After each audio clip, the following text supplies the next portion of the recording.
Assalamualaikum warahmatullahi wabarakatuh. Perkenalkan, nama saya Durotu Saada, Agribisnis semester 5 kelas A.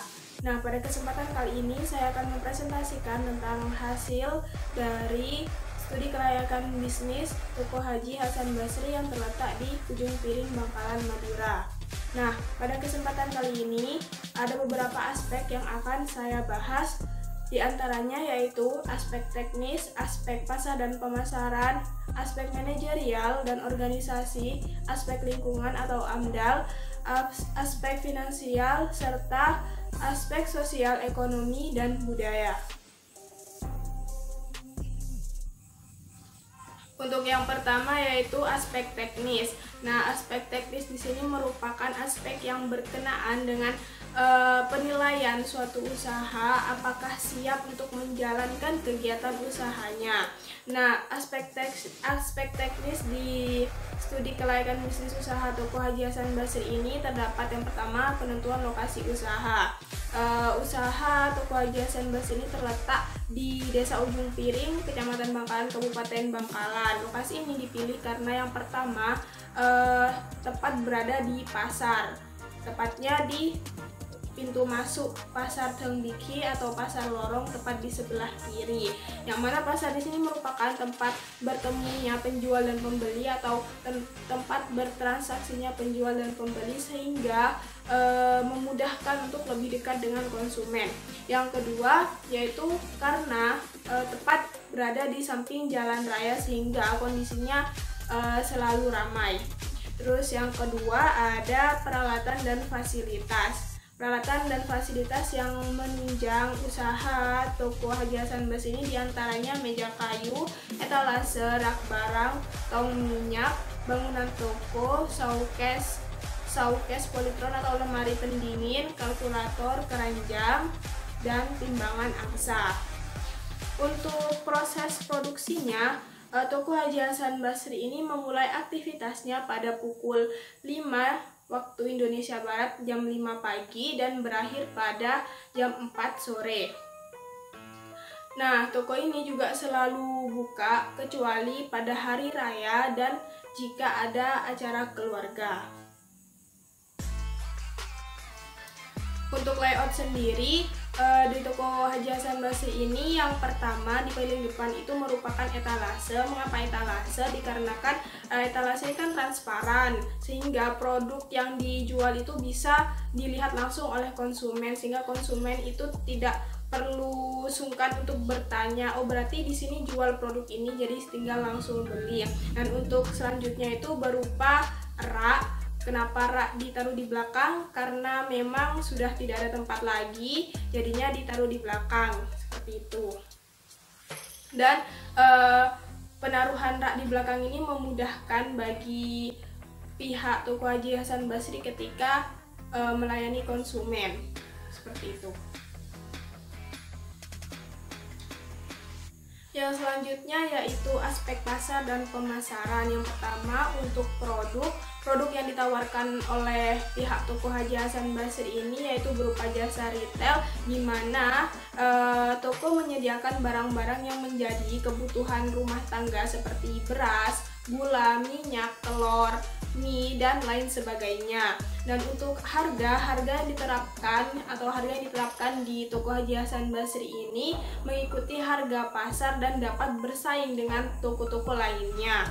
Dan Toko Haji Hasan Basri ini termasuk dalam pasar persaingan sempurna. Nah, untuk distribusi atau place-nya, lokasi Toko Haji Hasan Basri ini sangat strategis karena yang pertama dijelaskan di awal tadi berada tepat di samping pintu masuk pasar Tengbiki atau pasar lorong, dan yang kedua juga berada di samping jalan raya utama sehingga banyaknya pejalan kaki, banyaknya kendaraan yang lewat dan terkadang mampir untuk membeli entah itu sekedar rokok atau minuman, sehingga distribusi tempatnya ini sangat strategis. Nah, untuk promosi pada hari-hari biasa Toko Haji Hasan Basri ini pihak Toko Haji Hasan Basri ini tidak melakukan promosi kecuali pada menjelang pada hari raya Idul Fitri, Idul Adha maupun hari raya Ketupat. Nah, pada hari raya ini pihak toko melakukan promosi berupa mempromosikan jajanan hari raya yang memang saat itu banyak dicari konsumen.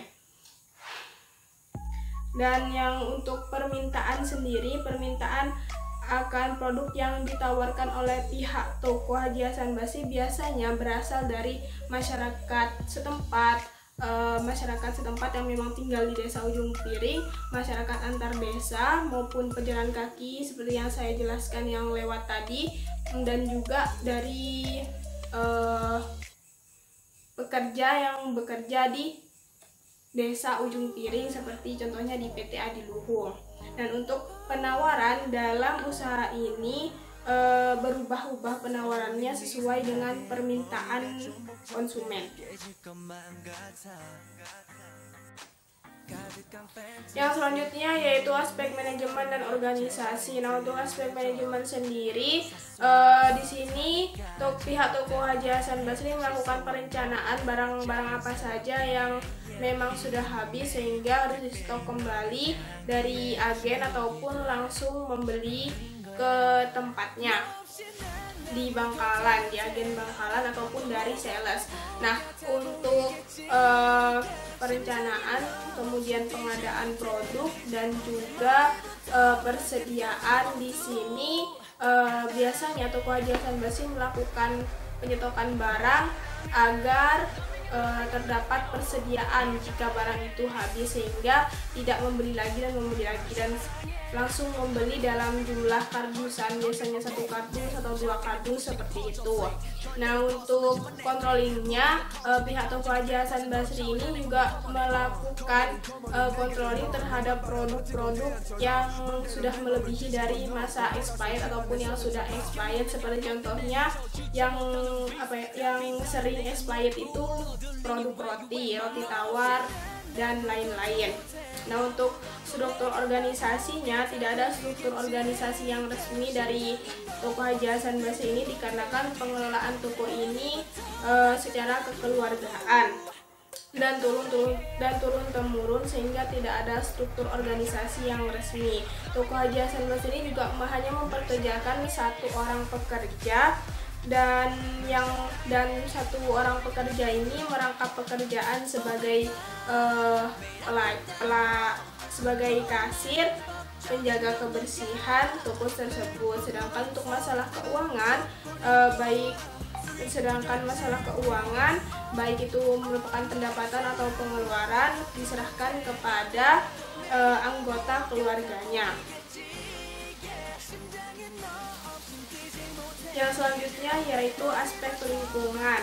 Nah, limbah yang dihasilkan dari usaha Toko Haji Hasan Basri ini berupa limbah plastik, sampah plastik, sampah botol, dan juga sampah kardus atau sampah kertas.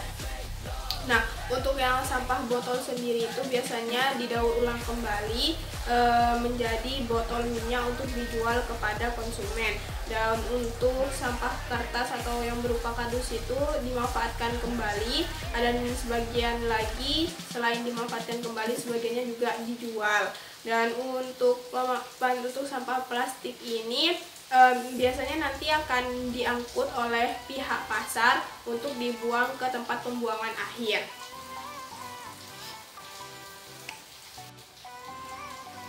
Yang selanjutnya yaitu aspek finansial. Nah, bisa dilihat di samping sini dari perhitungan BC rasio dan RC rasio, bisa dilihat bahwasannya nilai RC rasio dari Toko Haji Hasan Basri ini ya sebesar 21,24 yang artinya lebih besar dari 1 sehingga dinyatakan usaha ini layak untuk dikembangkan dan mengalami keuntungan. Dan untuk yang nilai BC rasio juga sebesar 20,24, artinya lebih besar dari 1, yang mana mengidentifikasikan bahwasannya usaha ini menguntungkan dan layak untuk dikembangkan.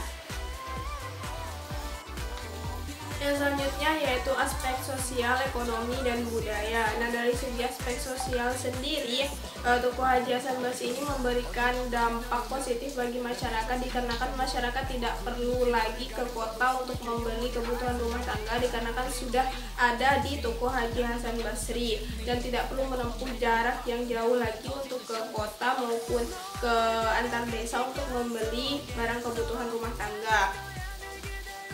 Dan untuk aspek ekonomi sendiri, adanya toko-toko dan pasar di Desa Ujung Piring ini sangat meningkatkan perekonomian masyarakat di Desa Ujung Piring, sehingga tidak ada lagi kesenjangan ekonomi yang terjadi di Desa Ujung Piring. Dan untuk aspek budaya sendiri, keberadaan Tuku Haji Hasan Basri ini tidak mengganggu budaya masyarakat yang ada.